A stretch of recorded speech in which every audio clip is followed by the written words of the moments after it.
I hope आप सभी अच्छे होंगे। आप सभी को टीएस इंस्टीट्यूट में स्वागत है। दोस्तों आज हम लोग जो है डाइजेस्टिव सिस्टम यानी पाचन तंत्र के बारे में पढ़ने वाले हैं। क्लास 10th का ये सिलेबस है। क्लास 10th का डाइजेस्टिव सिस्टम यानी पाचन तंत्र के बारे में पढ़ने वाले हैं। दोस्तों सबसे पहले हम जाने हैं कि पाचन तंत्र होता क्या है।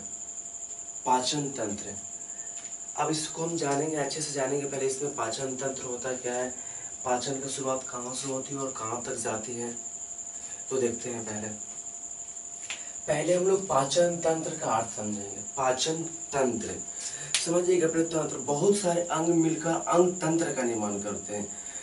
इसे अब पहले तो पाचन अंग किसको बोला जाता है, तो पाचन वैसा अंग जो पाचन में सहायक हो, वैसा अंग जो पाचन में सहायक हो उसको पाचन अंग बोलेंगे। देखिएगा, पाचन में जो बहुत सारे अंग शामिल होते हैं और सभी अंग को सम्मिलित रूप को अगर आप एक जगह बोलते हैं तो उसी को क्या बोल देते हैं, पाचन तंत्र कहा जाता है। एक सिस्टम होता है उसी को डाइजेस्टिव सिस्टम कहते हैं, पाचन तंत्र कहते हैं। ध्यान दीजिएगा, पहले पाचन तंत्र, और पाचन तंत्र जो है ना मुख से स्टार्ट होती है। हम लोग जो भी भोजन करते हैं तो भोजन पाचन मुख से स्टार्ट होती है और मुख से स्टार्ट होने के बाद वो जो है वो ग्रास नली के द्वारा होती हुई माशय में जाता है। माशय के बाद फिर छोटी आंत में जाता है, फिर छोटी आंत के बाद फिर बड़ी आंत में जाता है और बड़ी आंत में जाता है, फिर वो मल द्वार के द्वारा बाहर निकल जाते हैं। यानी पाचन मुख से स्टार्ट होकर जो है ना, मुख से ग्रास नली के द्वारा होते हुए माशय में जाता है यानी पेटी में जाता है, फिर छोटी आंत में, उसके बाद ये बड़ी आंत में जाते हैं और बड़ी आंत में जाने के बाद वो मल द्वार के द्वारा बाहर निकल जाता है। तब यहाँ पे समझेगा, देखिए पाचन जब मुख से स्टार्ट हुआ ना और मल द्वार तक गया तो सबसे पहला ही क्वेश्चन यहाँ पे ये बन जाता है ना कि ये आहार नाल, यानी जिससे भोजन जाता है, यहाँ से भोजन आते हुए मल द्वार तक बाहर निकलता है, यानी मुख से लेकर मल द्वार तक, यानी ये आहार नाल हुआ जिसमें हम लोग भोजन करते हैं और उसका पाचन होते जाता है, आगे की ओर बढ़ते जाता है जब तक वो भोजन बाहर ना निकले। यानी मनुष्य में जो है आहार नाल की लंबाई कितनी होती है। सबसे फर्स्ट क्वेश्चन आता है कि आहार नाल की लंबाई कितनी होती है। तो मैं बताना चाहूंगा कि मुख से लेकर के मलद्वार तक, यानी जो इस नली की लंबाई है ना, ये आहार नाल बोलते हैं।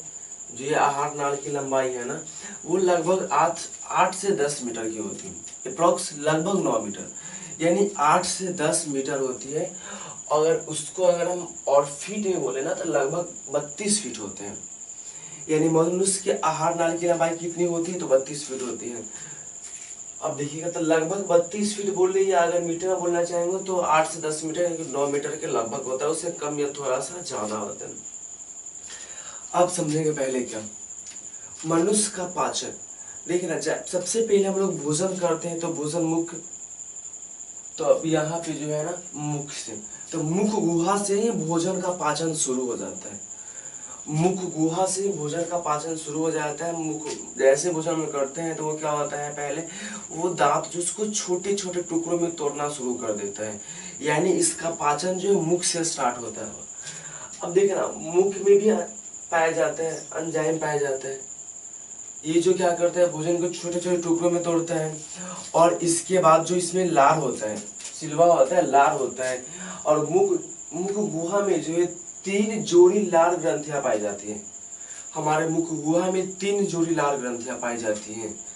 अब बताइए, 3 जोड़ी लार ग्रंथियां पाई जाती है, इसका मुख्य काम क्या होता है। ये लार ग्रंथियां जो मुख में पाई जाती है, सबसे पहले तो ये कीटाणुनाशी होता है।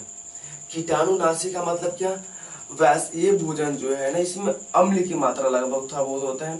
सबसे पहले हम भोजन करेंगे, अगर उसमें कुछ भी अगर गंदे हाथ के द्वारा या किसी के द्वारा अगर कुछ भी कीटाणु अगर अंदर जाता है ना तो वो क्या करता है, उसको नष्ट कर देता है, मार देता है।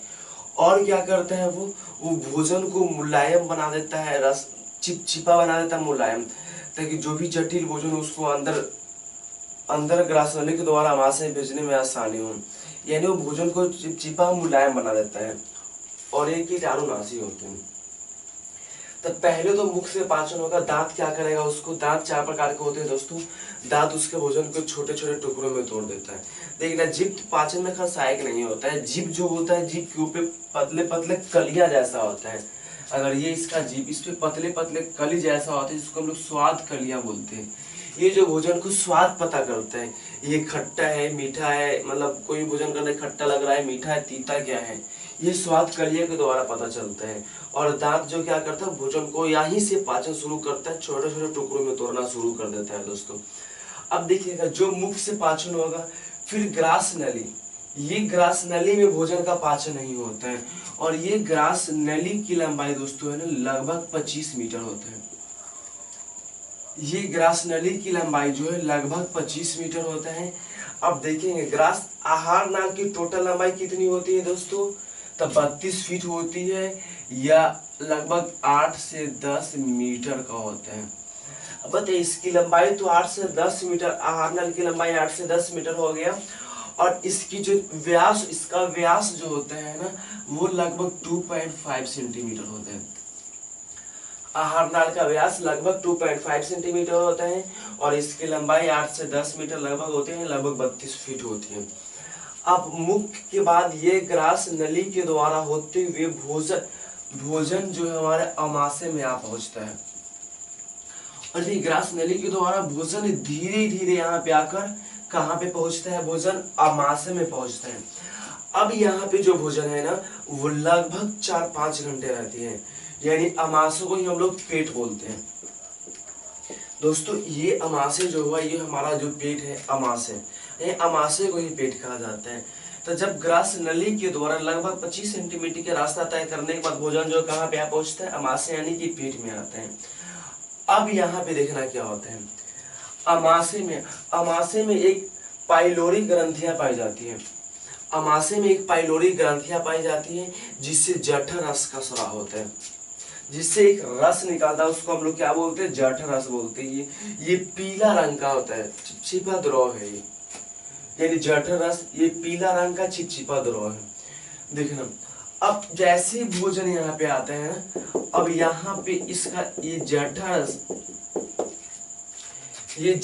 जो होता है ना इसमें अम्ल का स्राव, हाइड्रोक्लोरिक अम्ल का स्राव होते रहता है, जिसको जठर रस बोलते हैं। और इसमें जो है ना हाइड्रोक्लोरिक अम्ल का, इसकी दीवारों से हाइड्रोक्लोरिक अम्ल का स्राव होते रहता है। और जब भोजन यहाँ पे आता है ना, तब भोजन को यहाँ पे आने के बाद जो है ये चारों तरफ से क्या करता है, ये हाइड्रोक्लोरिक अम्ल का स्राव करते हैं। और हाइड्रोक्लोरिक अम्ल अगर जो भी कीटाणु अगर यहाँ पे आते हैं ना, तो हाइड्रोक्लोरिक अम्ल ये तेजाब की जैसा होता है, और ये जो है क्या करता है, भोजन को पचाने में सहायता करता है, और जो भी कीटाणु रहेगा उसको मार देगा। अब अगर देखा जाए तो अमाशय को जो है ना दोस्तों 3 भागों में बांट दिया जाता है। सबसे पहले इसमें हाइड्रोक्लोरिक एसियल का स्राव होता है, जो भोजन में जो भी अगर कीटाणु आ गया उसको क्या करेगा, वो खत्म कर देगा। उसके बाद आएगा दोस्तों फिर वो धीरे धीरे लगभग इस प्रोसेस लास्ट में आएगा। अब यहाँ पे देखना ये जो तीसरी भाग जो है ना, इसी में जठर रस का स्राव होता है। इसमें एक पाइलोरी ग्रंथियां पाई जाती है जिससे जठर रस का स्राव होता है। देखना जठर रस का स्राव होता है, ये एक एंजाइम है। इसमें जठर रस में 2 प्रकार के एंजाइम पाया जाता है दोस्तों। पहला एंजाइम को बोलते हैं पेप्सिन, और दूसरा एंजाइम को बोला जाता है क्या, रेनिन। यानी इसमें 2 प्रकार के एंजाइम पाए जाते हैं जठर रस में। पहला को पेप्सिन बोलते हैं और दूसरा को क्या बोलते हैं, रेनिन। पेप्सिन जो है ना ये प्रोटीन का पाचन करता है। यहाँ पे देखिएगा पेप्सिन क्या करेगा, ये प्रोटीन का पाचन करता है। ये प्रोटीन को जो है ना पेप्टोन्स में बदल देता है। ये जो पेप्सिन है ना इस प्रोटीन को जो पेप्टोन्स में बदल देता है। और रेनिन एंजाइम जो है दोस्तों ये दूध को दही में बना देता है। अब यहाँ पे देखिएगा दोस्तों, देखना पहले कहीं भी अगर जब हम लोग भोजन करते हैं, भोजन करने के बाद कहाँ पे जाता है, वो अमाशय में जाता है, पेट में जाता है। यहाँ पे हाइड्रोक्लोरिक अम्ल निकलते रहते हैं।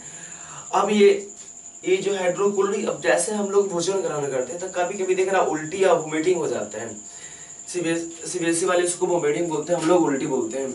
जैसे ये उल्टी होता है ना, तो बताइए इसमें हाइड्रोक्लोरिक अम्ल मिला हुआ है, HCl मिला हुआ है। और निकलने के बाद जो भोजन अगर हाथ में लीजिएगा देखिए पूरा खट्टा लगता है, पूरा खट्टा लगेगा वो, यानी वो क्या उसमें हाइड्रोक्लोरिक अम्ल मिला रहता है। लेकिन दोस्तों जब हम लोग जो उल्टी करते हैं वो भोजन कहाँ से आता है, कि यही वाला जो भाग से ना दोस्तों, यही वाला भाग से भोजन बाहर आ जाता है। अपच के कारण ज्यादा भोजन कर लेंगे तो अपच के कारण वोमिटिंग होता है, उल्टी होता है। तो लेकिन छोटा बच्चा देखना, छोटा बच्चा तो भोजन करता नहीं है। वैसा बच्चा जो छोटा हो, दूध पीने वाला बच्चा, तो वो जब दूध पीता है ना तो वो जब उल्टी करेगा तो फटा फटा दूध जैसा उल्टी करता है, फटा फटा दूध जैसा उल्टी करेगा वो, यानी कि दही जैसा लगभग। तो बताना वो इस भाग से यहाँ पे रेनिंग का स्राव होता है दोस्तों, ये वाला लास्ट है भाग में। अब ये क्या करता है, दूध से दही, यानी छोटा बच्चा जो उल्टी करता है वो नहीं करता, वो कहाँ से निकलता है, ये वाला भाग से निकलता है, और निकलने के बाद दही जैसा निकलता है वो। यानी हम लोग जो उल्टी करते हैं वो इसके कारण एसिड हाइड्रोक्लोरिक अम्ल के कारण जो है भोजन खट्टा लगता है। और छोटा बच्चा जो करता है दूध से दही, जो रीनिन के कारण हो जाता है, यहाँ से उल्टी करते हैं, इसके कारण वो दूध से दही जैसा या फटाफटा दूध जैसा दिखता है। अब देखिएगा, अब इसके बाद तो भोजन यहाँ के बाद दोस्तों जो यहाँ किसको हुआ, प्रोटीन का पाचन हुआ। प्रोटीन का पाचन किसमें, इसको प्रोटीन को किसमें बदल दिया, तो पेप्टोन्स में बदल दिया। अब यहाँ पे देखिएगा दोस्तों, अब यहाँ के बाद जो है ये जो है फिर छोटी आंत में आता है दोस्तों भोजन। अमाशय के बाद ये भोजन जो है हम लोग आएगा छोटी आंत में। अब यहाँ पे सबसे पहले जानेंगे छोटी आंत। छोटी आंत की लंबाई जो है लगभग 6 मीटर होती है। यही इसका जो बीच में घुमावदार हो गया ना, इसकी लगभग 6 मीटर। ऐसे अगर 6 मीटर को लंबा कर दिया जाए ना तो काफी लंबा हो जाएगा, 6 मीटर काफी लेंथ हो जाएगा। तो इसकी भी लंबाई लगभग 6 मीटर होता है, थोड़ा सा कम या ज्यादा हो सकते हैं। अब ये देखना, ये जो है दोस्तों इस तरह का ये घूमा हुआ रहता है, ये पेट में एक जगह नहीं रहेगा, ये ऐसे ऐसे ऐसे ऐसे ये घूमा रहता है, जिसके कारण इसकी लंबाई कम, बीच में एक दूरी पे ही सिमट कर रह जाता है। अब यहाँ पे मेन भोजन का पाचन होता है दोस्तों। छोटी आंत में, यहाँ से तो पाचन स्टार्ट हो गया, मुख से स्टार्ट हुआ, छोटी आंत में मेन पाचन होता है। देखिए तो प्रोटीन का पाचन किसमें, अमाशय में हो गया। प्रोटीन को छोड़कर बाकी भी जितना पाचन हो गया वो सब के सब किसमें पाचन होगा, तो छोटी आंत में होगा। छोटी आंत में पाचन होता है। देखना पाचन, जब हम लोग अगर मुर्गा या बाजार से कुछ भी अगर लाते हैं तो पिचौनी, तो यही जो पाचन छोटी आंत में भोजन का पाचन होता है, ये नली जैसा होता है, जिसको हम लोग क्या बोलते हैं, बरस को पचौनी भी बोलते हैं। पचौनी क्या करते हैं, फिर चिक्की से उसको पलट कर साफ किया जाता है। तो हम लोग में भी उसी तरह का पाया जाता है, जिसकी लंबाई लगभग 6 मीटर के आसपास होती है। देखना, और छोटी आंत में भोजन का पूरी तरह से भोजन का पाचन हो जाता है। और पाचन होने के बाद छोटी आंत जो है ना, ये क्या करता है, जो भी इसके उपयोगी पदार्थ हो जाते हैं ना वो सोख लेता है। वो उसकी दीवार जो है ना, उसको धीरे धीरे, जिसको बोलते हैं, जो इसकी दीवार से एक प्रकार का रस निकलते रहता है छोटी आंत की दीवारों से, उसको हम लोग बोलते हैं आंतरिक रस बोला जाता है। ये छोटी आंत के जो नली हो गया, जो नस हो गई, उसके चारों तरफ से एक रस निकलते रहता है, जिसको आंतरिक रस कहते हैं। भोजन को मतलब पाचन पूरा पचा देता है। और उसके बाद इसके जो भी उपयोगी है ना, प्रोटीन को छोड़कर के बाकी जो भी उपयोगी है ना, वो सबको सोख लेता है। और सोख लेने के बाद जो है दोस्तों, इसके अब समझिएगा, पहले आंतरिक रस, इसका स्राव जो है लगभग, आंतरिक रस जो है एक दिन में लगभग 2 लीटर के आसपास रस निकलता है। छोटी आंत में आंतरिक रस जो है एक दिन में लगभग 2 लीटर के आसपास निकलते हैं। और देखिएगा, छोटी आंत में पूरी तरह से भोजन का पाचन होने के बाद ये भोजन जो है ये बड़ी आंत में आ जाता है। यानी ये जो है इसको हम लोग बड़ी आंत बोलते हैं, ये वाला भाग को। तो छोटी आंत में जो भी भोजन का पाचन हो जाएगा, उसके बाद ये आ जाता है बड़ी आंत में। अब दोस्तों बड़ी आंत में भोजन का पाचन नहीं होता है, बड़ी आंत में केवल जल का अब्जॉर्प्शन होता है। ये बड़ी आंत जो है ना, जल को ऑब्जर्व कर लेते हैं। यानी यहाँ पे क्या था, दोनों जल और भोजन दोनों मिला हुआ था, ये एकदम चिपचिपा हल्का द्रव जैसा ये मिला हुआ दोनों होता है। अब उसके बाद दोस्तों यहाँ पे क्या होगा, ये बड़ी आंत में आने के बाद इसमें जल को अलग कर लेता है, जल को साइड कर लेता है वो। और उसके बाद दोस्तों यहाँ पे जो है हमारी ये भोजन बड़ी आंत से होते हुए मलद्वार तक आता है, और मलद्वार के द्वारा बाहर निकल जाते हैं। यानी पूरी प्रोसेस को क्या समझेंगे, इसको पहले फिर से रिपीट करते हैं। भोजन का दोस्तों, भोजन का पाचन मुख से शुरू होता है, जिसमें लगभग एक दिन में 1.5 लीटर, समझिएगा पहले, मनुष्य का पाचन जो है मुख से शुरू होता है, जिसमें लगभग 3 जोड़ी ग्रंथियां पाई जाती है, और एक दिन में लगभग 1.5 लीटर के आसपास लार यहाँ मुंह से निकल जाता है। अगर इसको देखना है दोस्तों, तो सबसे पहले जितना भी मुंह से अगर थूक निकलता है, लार निकलता है, उसे एक जगह जमा करने के बाद उसको नापेंगे तो लगभग वो 1.5 लीटर के आसपास रहेगा, जिसकी पीएच 6.8 होता है। और मुख से पाचन शुरू होने के बाद जो ग्रास नली के द्वारा अमाशय में पहुंचता है, और ग्रास नली की लंबाई लगभग 25 सेंटीमीटर रहती है। और आमाशय में भोजन लगभग 4-5 घंटा के आसपास रहती है। और इसके बाद धीरे धीरे वो छोटी आंत में जाता है। छोटी आंत की लंबाई लगभग 6 मीटर के आसपास होती है।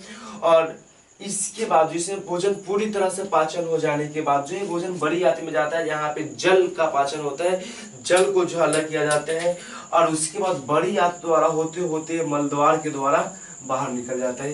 यही हमारा संपूर्ण पाचन तंत्र है। जय हिंद दोस्तों।